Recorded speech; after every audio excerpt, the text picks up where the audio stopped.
صحابہ کا ایمان دیکھیں. ایک صحابی رسول ہے, صحابیہ ہے حضرت سمیہ رضی اللہ تعالیٰ. آپ جو ہے نا پہلی خاتون ہے جو اسلام کے لیے شہید ہوئی, اسلام میں شہید ہوئی, حضرت سمیہ رضی اللہ. آپ کی عمر جو ہے نا مبارک جو عمر ہے 70 ایئرس کے قریب ہے. آپ اتنی بڑی عمر کے پہنچ گیا. آپ کا ایمان دیکھیں کہ جب آپ مکہ میں تھے, ایمان لوگ لا رہے تو آپ بھی ایمان لائے, کلمے کی آپ کے دل میں تصدیق ہو گئی تھی. تو ابو جہل اور جو جتنے بھی لوگ تھے جو کفار تھے, مشرکین تھے, آپ سے کہتے تھے کہ یہ پرانے دین پہ پھر آ جاؤ, یہ جو نیا دین نبی کریم صلی اللہ علیہ وسلم لائے معاذ اللہ اس کو چھوڑ دو بول کے کہتے تھے. بار بار آپ کو جو نا اسٹریس دیتے تھے, تکلیف دیتے تھے کہ دین کو چھوڑ دو, جو تم نیا دین لائے اسے چھوڑ دو. مگر آپ ثابت قدم تھے کہ میں یہ ایمان نہیں چھوڑوں. ابو جہل اور اس کی جو ساتھی تھے بار بار آپ کو جو نا تنگ کرتے تھے کہ ایمان یہ جو دین ہے اس کو چھوڑ دو, پھر جاؤ, اس سے نئے دین سے پھر جاؤ, پرانے دین پہ واپس جاؤ. مگر آپ نہیں مانتے. بار بار ابو جہل کہنے سے آپ کہتی ہیں کہ میں یہ دین سے نہیں پھروں گی. اگر میں نے یہ کلمہ زبان سے پڑھا ہوتا تو چھوڑ دیتی, مگر میں نے یہ کلمے کو دل سے پڑھا, یہ بات دل میں میرے رگ رگ میں بس گئی ہے تو میں اس لیے نہیں چھوڑتی. دیکھیے آپ کیسا ایمان ہے. اگر میں کلمہ ایمان میں زبان سے لاتی تو میں چھوڑ دیتی تھی, مگر یہ دل میں اتر گیا میرے, یہ رگ رگ میں بس گیا. دیکھیے اتنی بڑی عمر کے ہے آپ کا جو ایمان دیکھیے. وہ کلمہ پڑھا, نماز نہیں آئی, روزہ نہیں آیا, زکوٰۃ حج ابھی عمل نہیں آیا کچھ, ابھی مکے میں ابھی ہجرت نہیں ہوئی, مگر آپ کا ایمان دیکھے. آپ کہہ رہی ہیں کہ اگر میں زبان سے پڑھ لی تو چھوڑ دیتی تھی, مگر میرے دل میں یہ رگ رگ میں میری بات بس گئی. کیا بس گئی؟ اللہ حاجت روا نبی کریم صلی اللہ علیہ وسلم, یہ سچے رسول ہے, یہ دل میں بات بیٹھ گئی میرے,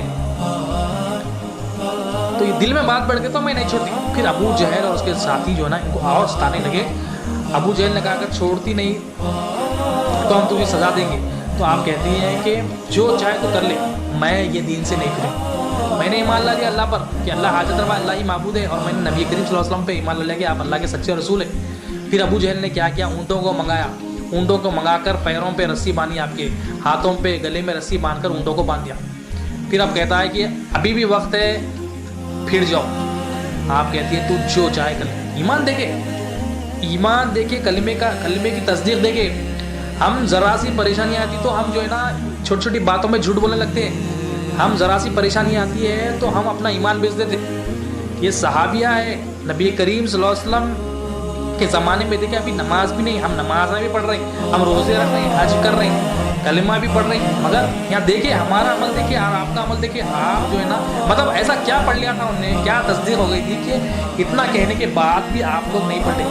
صحابہ کی جو مثال ہے, جو صحابیہ ہیں, تو اب کیا کرتا ہے ابو جہل, کیا کرتا ہے, آپ کہتا ہے اگر تم نہیں پھرو گے تو میں یہ اونٹوں کو کھینچوں گا اور تمہارے جسم کے ٹکڑے ٹکڑے کر دوں گا. پھر اب ابھی بھی کہتی ہے آپ کہ تو جو چاہے کر لے, مجھے کوئی پرواہ نہیں, میں ایمان لا چکی ہوں بس. اب ابو جہل کیا کرتا ہے, جو خنجر ہوتا ہے اسے آپ کے پیٹ پہ مار دیتا, پیٹ پہ مار دے تو آپ کو بڑی تکلیف ہوتی ہے, مگر اس تکلیف میں بھی آپ یہ کہتی ہے کہ میں ایمان لا چکی ہوں, تو جو چاہے کر لے, میں اپنے دین سے جو سچا دین ہے اسے نہیں پھروں. ایمان دیکھیں آپ, پہلی خاتون جو شہید ہوئی اسلام کی, ایمان دیکھیں. ہم اپنا حال دیکھیں, کلمہ خالی تصدیق ہوا, صرف پڑھا کلمہ زبان سے, تصدیق کیسا ہوا دیکھیں. کتنا لوگ تکلیف دیتے تھے, آج ہمیں وہ تکلیف نہیں ہے, آج ہمیں اتنی پریشانی نہیں ہے. آج ہم اے سی میں رہ رہے ہیں, چھتوں میں رہ رہے ہیں. وہ زمانے میں دھوپوں میں جو تکلیف جو سہے یہ لوگ, جو ہمارے بزرگ جو سہے دین کے لیے, دین وہ جو تکلیف لیے تھے, آج ہم سکون میں, ان کی دعائیں تھی آج ہم سکون میں, ان کی قربانی تھی ہم آج سکون میں. تو صحابی رسول حضرت سمیہ رضی اللہ عنہ, آپ جو ہے نا پھر کہتی ہے کہ میں اب اتنے شدید زخم ہونے کے باوجود بھی کہتی ہے میں اپنے اب دین سے نہیں پھروں گی, یہ میرا سچا دین ہے, نبی کریم صلی اللہ علیہ وسلم سچے, اللہ کے رسول سچے, اللہ تعالیٰ سچے. پھر اب ابو جہل کیا کرتا ہے, اونٹوں کو کھینچتا ہے اور آپ جو ہے نا شہید ہو جاتے ہیں, مطلب اسلام کے لیے شہید ہو جاتی ہے. تو اللہ تعالیٰ کے پاس, اللہ کے رسول کے پاس بڑا مقام ہے. آج ابو جہل کو کون یاد کرنا, کفار ہے مشرکین کو کون یاد کرنا, آپ صحابیہ ہیں, آپ کو آج بھی یاد کرتے ہیں. کیوں؟ ایمان تھا دل میں, تصدیق تھی اللہ الہ الا اللہ محمد رسول اللہ صلی اللہ علیہ وسلم. اور عمر دیکھیں آپ کی, اتنی بڑی عمر ہے, کمزور ہے خاتون ہے, اور جو نا جذبہ دیکھیں, اور آپ کے سامنے کوئی مثال بھی نہیں کہ فلاں نے ایسا کیا, فلاں نے ایسا کیا, بس آپ کا جذبہ دیکھیں. مطلب اللہ تعالیٰ عمر کو نہیں دیکھتے, اللہ تعالیٰ کلر کو نہیں دیکھتے, اللہ تعالیٰ ایمان کو دیکھتے. ہم یہ نہ سمجھے کہ میرا کلر ایسا ہے, ہم یہ نہ سمجھے کہ مجھے تو پڑھنے نہیں آتا, ہم یہ نہ سمجھے کہ میں کیا کر سکتا ہوں. ہم ایمان ایک بار لائے, ایک بار کوشش کریں, ایمان لا کے اللہ پہ یقین کر کے دیکھے, پھر اللہ تعالیٰ کے پھر جلوے دیکھے کہ اللہ تعالیٰ کیسی مدد کرتا ہے, دیکھے اللہ کی حاجت روائی کی تصدیق ایک بار لا کے دیکھے. صحابہ جیسی مقدس جماعت لا کے ہمیں بتائی کہ ہم نے کیا, تم بھی کرو. نبی کریم صلی اللہ علیہ وسلم کی فرمانبرداری کرو, ایمان کے ساتھ عمل کرو تو قبول کریں گے اللہ تعالیٰ, اور اللہ تعالیٰ راستے بنا دیں گے.